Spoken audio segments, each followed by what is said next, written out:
जग में 5 प्रकार के सिद्ध पुरुष दिखाई देते हैं।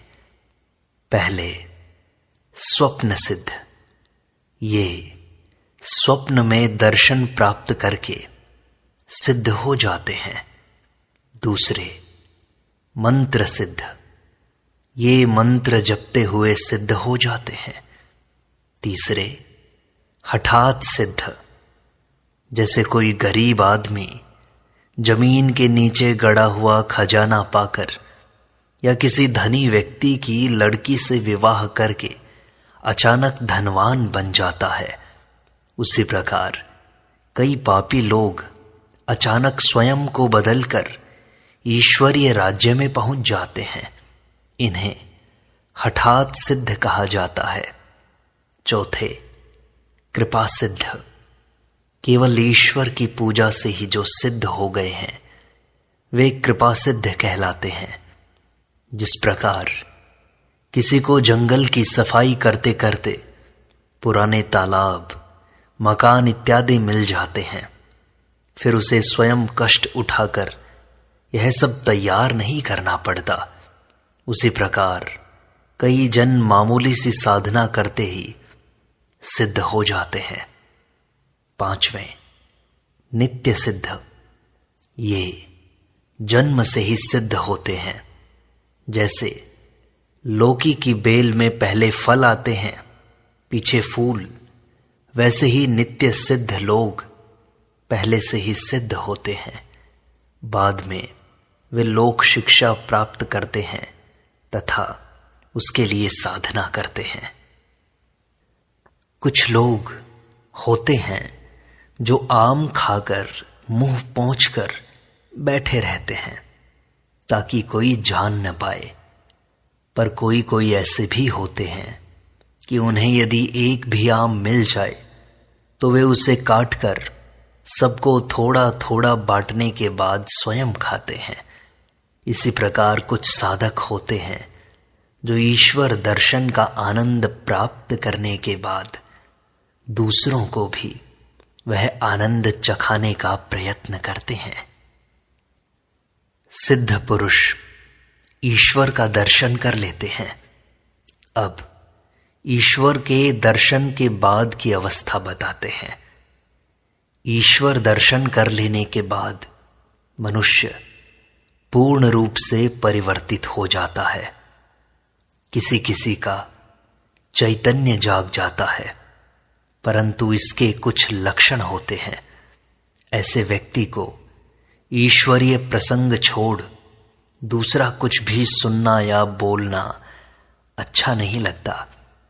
जैसे चातक पक्षी 7 समुद्र, गंगा, यमुना आदि नदियां, ये सभी जल से पूर्ण हैं, परंतु चातक वृष्टि का, वर्षा का ही जल चाहता है। मारे प्यास के छाती फटी जा रही है, फिर भी वह दूसरा जल नहीं पीता। हृदय में ईश्वर के आगमन का लक्षण क्या है?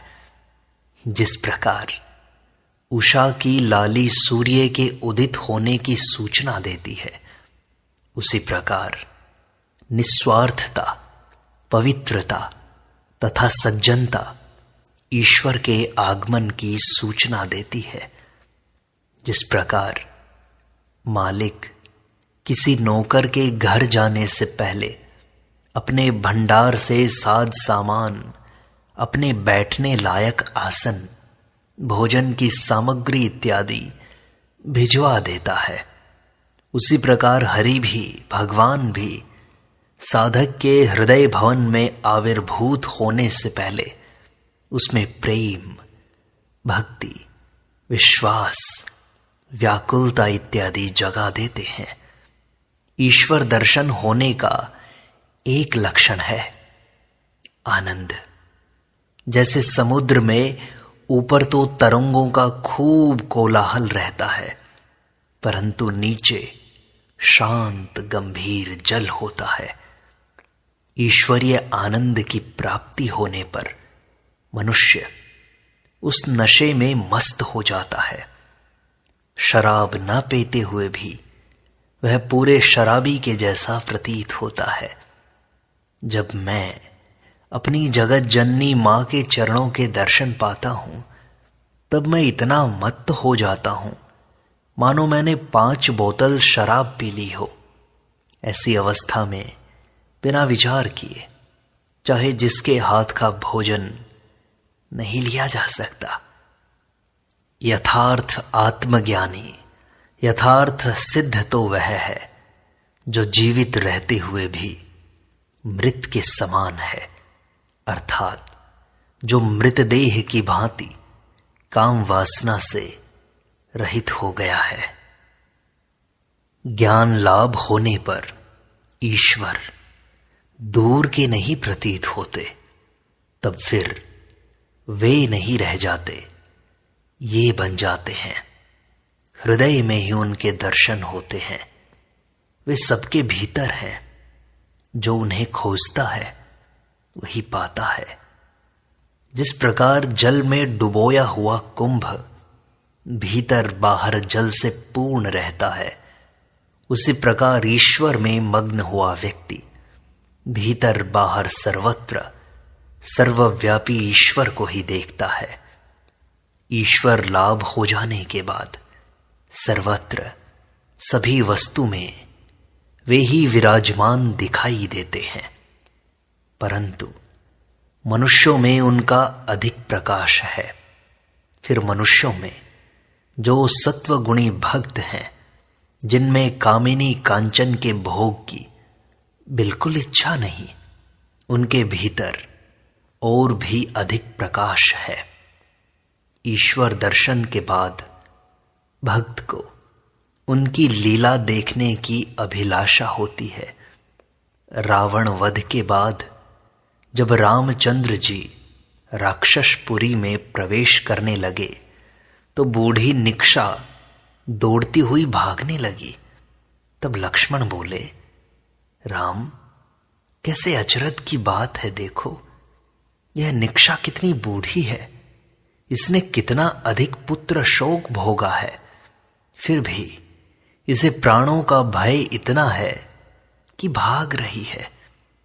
रामचंद्र जी ने निक्षा को, रावण की माता को, अभय प्रदान करते हुए पास बुलवाकर उसके भागने का कारण पूछा। तब निक्षा बोली, राम, मैं इतने दिन जीवित हूं, इसलिए तुम्हारी इतनी लीलाएं देख पा रही हूं। मुझे और भी जीने की इच्छा है, ताकि मैं तुम्हारी और भी लीलाएं देख सकूं। क्या मुक्त पुरुष के भीतर माया रहती है? शुद्ध सोने से गहने नहीं गढ़े जा सकते, उसमें थोड़ी सी खोट मिलानी पड़ती है। इसी प्रकार पूर्ण रूप से माया रहित होने पर देह नहीं टिकती, देह के रहते थोड़ी माया रहती है। जिस प्रकार बकरे का गला काटने के बाद भी वह थोड़ी देर तक छटपटाता रहता है, उसी प्रकार जीवन मुक्त पुरुष जिस अहम भाव को लेकर संसार में विचरण करता है, वह उसे कामिनी कांचन में आबद्ध नहीं कर सकता।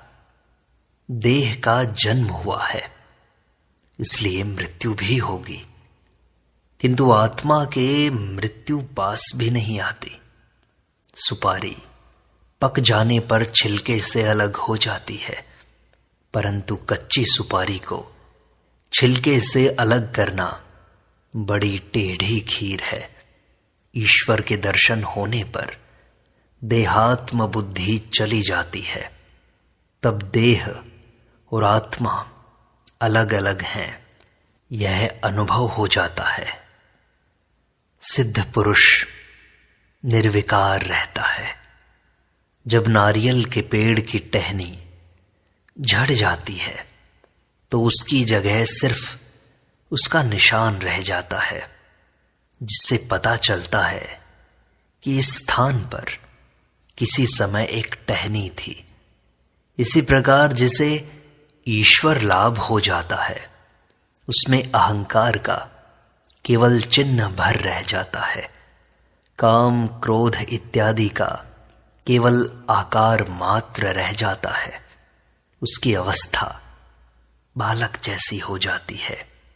बालक का सत्व रज तम में से किसी भी गुण से लगाव नहीं होता। बालक के मन में किसी वस्तु के प्रति खिंचाव पैदा होने में जितना समय लगता है, उस वस्तु को छोड़ देने में भी उसे उतना ही समय लगता है। तुम चाहे तो उससे एक 5 रुपए कीमत की धोती अधेली की गुड़िया दे फुसलाकर ले सकते हो। भले ही पहले वह बड़े जोर के साथ कहे, नहीं मैं नहीं दूंगा, मेरे बाबूजी ने मोल लेकर दी है। फिर बालक के लिए सब समान है। ये बड़े हैं, वह छोटा है, यह ज्ञान उसे नहीं है। इसीलिए उसे जाति पाति का विचार नहीं है। माँ ने कह दिया वह तेरा दादा है, फिर चाहे वह लोहार ही हो, वह उसके साथ बैठकर एक ही थाली में से रोटी खाएगा। बालक को घृणा नहीं, शुचि अशुचि का ज्ञान नहीं। मुक्त पुरुष संसार में किस तरह रहते हैं जानते हो? पनडुब्बी चिड़िया की तरह, जो पानी में रहती तो है पर उसके बदन पर पानी नहीं लगता। अगर कभी थोड़ा सा लग भी जाए तो एक बार बदन को झाड़ लेने से तुरंत सब पानी दूर हो जाता है। सांप को पकड़ने जाओ तो तुरंत काटता है, पर कोई अगर मंत्र जान ले तो कई सांपों को अपने गले में लपेटकर खेल दिखला सकता है। उसी प्रकार ज्ञान लाभ कर लेने के पश्चात मनुष्य पर कामिनी कांचन का परिणाम नहीं होता। मेंढक के बच्चे की जब दुम झड़ जाती है तब वह पानी में भी रह सकता है और जमीन पर भी। अविद्या रूपी दुम के झड़ जाने पर मनुष्य मुक्त हो जाता है, तब वह सच्चिदानंद भगवान में भी मग्न रह सकता है और संसार में भी विचरण कर सकता है। हवा चंदन की सुगंध और विष्ठा की दुर्गंध दोनों को लेकर बहती है, परंतु उनमें से किसी के भी साथ मिल नहीं जाती। इसी प्रकार मुक्त पुरुष भी संसार में रहते तो हैं, परंतु वे संसार के साथ मिलकर एक नहीं हो जाते। लोहा यदि एक बार पारस पत्थर को छूकर सोना बन जाए तो फिर उसे चाहे मिट्टी के भीतर गाड़ रखो, चाहे कूड़े में फेंक दो, वह सोना ही बना रहेगा, फिर लोहा नहीं बनेगा। जिन्होंने भगवान का लाभ कर लिया है उनकी अवस्था भी इसी प्रकार होती है। वे चाहे संसार में रहें चाहे वन में, उन्हें किसी प्रकार का दोष छू नहीं सकता। दूध को पानी में छोड़ दो तो वह पानी के साथ मिलकर एक हो जाता है, परंतु यदि उसका मक्खन बना लिया जाए तो फिर वह पानी में नहीं मिलता, तब वह पानी पर तैरने लगता है। इसी तरह ईश्वर लाभ कर लेने के पश्चात मनुष्य हजारों संसार आसक्त बद्ध जीवों के बीच रहकर भी स्वयं बद्ध नहीं होता। जिसने जीव, जगत तथा ब्रह्म इन तीनों के एकत्व की उपलब्धि कर ली है, उसे अच्छे और बुरे का बंधन बांध नहीं सकता। सिद्ध पुरुष अच्छे और बुरे के पार हो जाते हैं। पहाड़ पर चढ़ने के पहले पठार पर छोटी छोटी घास और बड़े बड़े पेड़ देखकर मनुष्य सोचता है, यह घास कितनी छोटी है और ये पेड़ कितने बड़े हैं। परंतु जब वह पहाड़ पर चढ़कर देखता है तो उसे घास और बड़े पेड़ सब एक जैसे दिखाई देते हैं। इसी प्रकार सांसारिक दृष्टि से देखने पर छोटे बड़े का कितना भेद दिखाई पड़ता है। कहाँ राजा, कहाँ भिखारी, कहाँ माता पिता और कहाँ संतान। परंतु ईश्वर की ओर दृष्टि पड़ते ही सब समान हो जाते हैं। तब उन्हीं की सेवा परम कर्तव्य बन बैठती है। रानी रासमणि के काली मंदिर में एक बार एक पागल सा साधु आया था।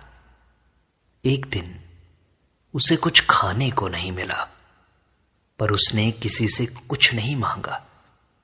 एक जगह एक कुत्ते को झूठी पत्तलों में से झूठन खाते देख वह उसका कान पकड़कर बोला, अरे तुम खाते हो, मुझे नहीं देते, और उसी के साथ खाने लग गया। फिर काली माता के मंदिर में जाकर उसने ऐसी अपूर्व स्तुति की कि मंदिर मानो कंपित हो उठा। बाद में जब वह जाने लगा तब श्री रामकृष्ण ने अपने भांजे हृदय को उसके साथ जाकर देखने कहा। हृदय के उसके पीछे पीछे थोड़ी दूर जाते ही उस साधु ने पलटकर कहा, तू क्यों आ रहा है? हृदय ने कहा, मैं कुछ उपदेश चाहता हूं।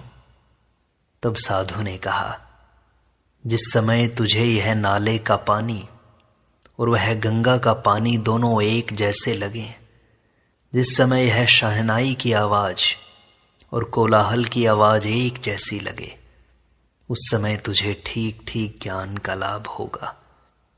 श्री रामकृष्ण कहा करते थे, उस व्यक्ति की ज्ञान उन्माद की अवस्था थी।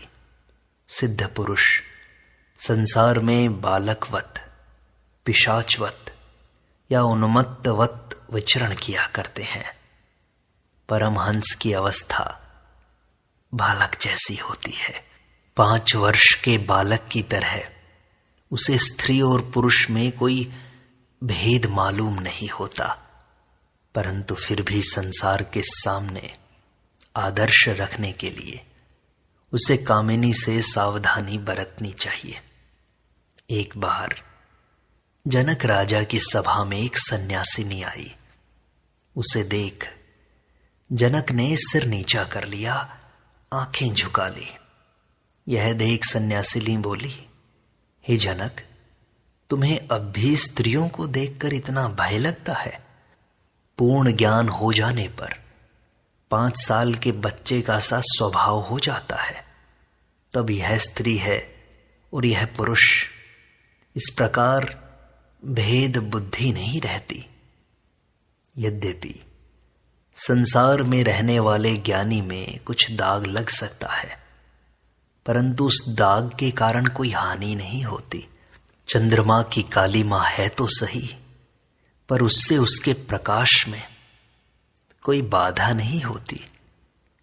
लोहे की तलवार को पारस पत्थर का स्पर्श करवाने से वह सोने की बन जाती है। उसका आकार पहले जैसा ही रह जाता है, परंतु उससे फिर हिंसा के कार्य नहीं हो सकते। इसी प्रकार ईश्वर के पाद पद्मों का स्पर्श कर लेने पर यद्यपि मनुष्य के आकार में कोई बदलाव नहीं होता, तथापि उसके द्वारा फिर किसी प्रकार का दोषयुक्त काम नहीं हो सकता। अद्वैत ज्ञान को आंचल में बांधकर जो चाहो करो, तुम्हें कोई दोष नहीं लगेगा। एक बार भीड़ में से चलते हुए एक साधु का पैर एक दुष्ट आदमी को लग गया। इस पर उस आदमी ने मारे क्रोध के आग बबूला होकर उस साधु को बुरी तरह से पीटा कि साधु बेहोश होकर गिर पड़ा। शिष्यों के काफी देर तक सेवा करने के बाद जब उसमें कुछ होश आया तब एक ने पूछा, महाराज बताइए तो, भला कौन आपकी सेवा कर रहा है? साधु ने कहा, जिसने मुझे मारा था। यथार्थ साधु को शत्रु और मित्र में भेद दिखाई नहीं देता। जिसे भगवान के दर्शन हुए हैं वह कभी पागल की तरह तो कभी पिशाच की तरह घूमता है। उसे शुचि अशुचि का भेदभाव नहीं रहता। कभी तो वह जड़ की तरह हो जाता है। अंदर बाहर ईश्वर के दर्शन कर निर्वाक निस्तब्ध रह जाता है। कभी वह बालक जैसा रहता है, किसी चीज पर लगाव नहीं, बालक की तरह धोती को बगल में दबाए घूमता है। इस अवस्था में वह कभी बाल भाव में रहता है, कभी किशोर भाव में हंसी दिल लगी करता है, तो कभी युवक भाव में रहता है। किंतु जब वह लोक हित के लिए कर्म करता है, लोक शिक्षा देता है, उस समय उसमें सिंह के समान बल आ जाता है। यदि तुम्हें ईश्वर का लाभ हो जाए तो फिर संसार असार नहीं प्रतीत होगा। जिसने उन्हें प्राप्त कर लिया है वह देखता है कि वे ही यह जीव जगत बने हुए हैं। जब वह बच्चों को खिलाता है तो समझता है कि वह गोपाल को खिला रहा है। पिता माता को ईश्वर ईश्वरी की दृष्टि से देखता है, उनकी सेवा करता है। ईश्वर को जानकर संसार में रहने से अपनी पत्नी के साथ प्रायः सांसारिक संबंध नहीं रहता। दोनों भक्त बन जाते हैं और सदा ईश्वर संबंधी वार्तालाप करते हैं, ईश्वरीय प्रसंग में ही मग्न रहते हैं। वे दोनों भक्तों की सेवा करते हैं। सर्वभूतों में ईश्वर विद्यमान है, वे उन्हीं की सेवा करते हैं।